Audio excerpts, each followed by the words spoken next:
Hello, my name is Ben, and I'm the owner of Ben's Homebrew, and today I am going to be brewing up an extract batch of beer. And this is going to be an IPA, an all-Simcoe IPA. In front of me I have 6 pounds of extra light dried malt extract. I have a pound of 40 crystal malt for some sweetness and some coloring. I have my bittering hops right here, and 2 different kinds of flavoring hops right here, 2 additions. And I have my little timer, and I'm using some US 05 Fermentis ale yeast, American ale yeast, for this beer. In a little bit I am going to add the crystal malt to the water.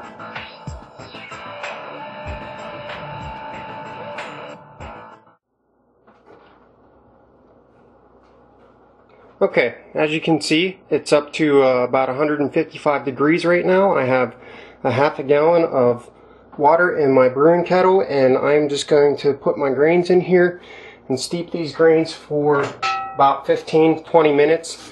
I only use a half a gallon of water because you'll get a little bit of conversion from your crystal malts and your specialty malts, but not a lot. And I don't like adding 2 gallons of water and steeping my malts in that.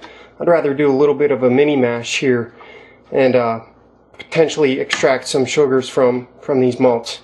So I'm going to let this steep for 15 minutes, and then we'll come back and pull this out, add some more water, and get the boil going.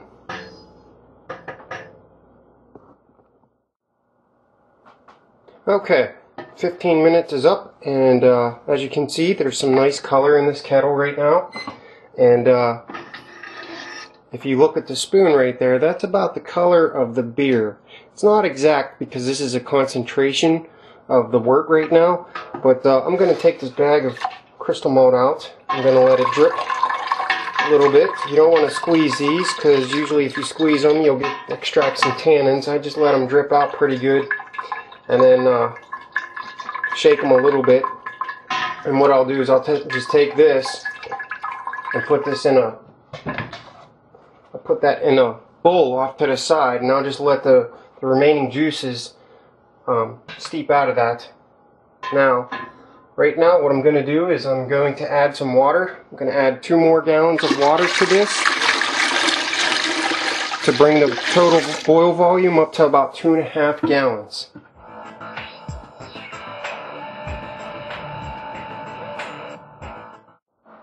Alright, I added my 2.5 gallons, and already you can see the difference in the color. You see how light that is? It's going to be a nice pale golden color whenever I'm finished with this.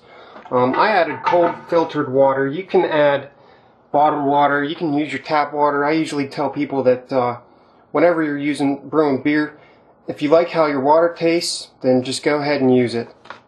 And I'm going to add 1 bag of dried malt extract right to this cold water. I usually add it to the cold water because I think that it dissolves a little bit easier in there than using the warm water. And sometimes this stuff can create a pretty sticky mess, so you want to be careful with it. But I'm going to add just 1 bag right now. I'm doing a late addition extract method with this, and what that means is I'm going to be adding 1 bag of malt right now, and then about 15 minutes away from the end of the boil I'm going to add my 2nd bag. And what this does is this allows you to get more bitterness out of your hops, because there's not as much sugar concentration in your beer. So you can extract more bitterness from your hops, which is nice because it cuts down on how many ounces of bittering hops you're going to be using. Now the hops that I'm using today are Simcoe, and they're coming in at about 12%. So right now I'm actually going to take a wire whisk, and I'm going to whisk this up a little bit.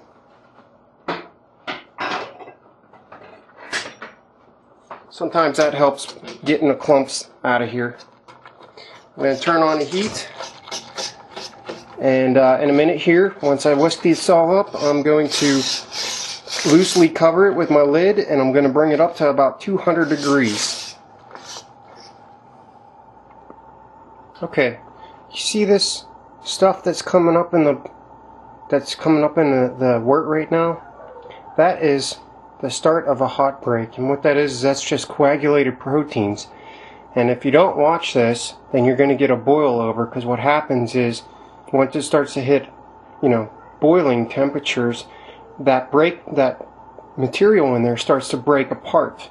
But up until that point, what it does is it actually forms a film and a layer on top of your boil, and that actually acts as an insulator and holds in the heat of your kettle. So that's where your boil overs come from. You need to keep scraping away this so that some of the heat can come out of here, so you don't get a big huge boil over. Now, I've found that dried malt extract doesn't have as much of a hot break as liquid malt, and the biggest thing is when you add it to your cold water. If you add dried malt to hot water, it clumps up and it just gives you a lot of huge foam right on top of your boil, and you don't want that.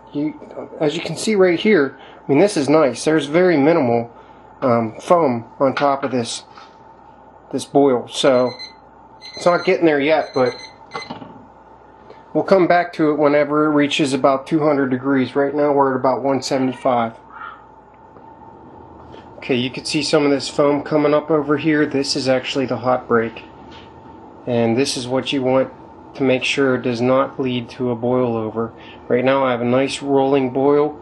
I'm going to stir this hot break, see how thick this stuff is, and you can actually see the break material. I don't know if you can see that right there, but there's actual break material in there. And you want to just stir this back in, get a nice boil going, and then add your hops. You do not want to add your hops at this point in time, because it will actually create more foam for you and you'll have a bigger boil over. So I'm just going to let this subside a little bit. You can see it's going down pretty good right now. Got a good boil. There's not much break material on top of the foam. I'm going to add my hops.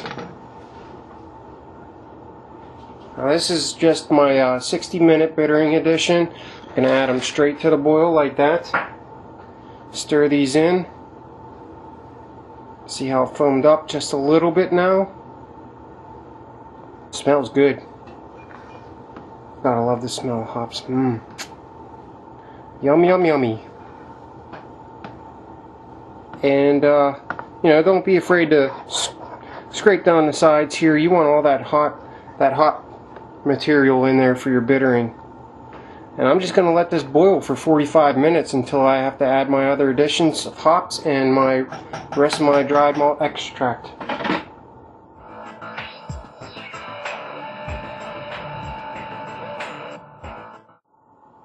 Okay, 45 minutes is up right now.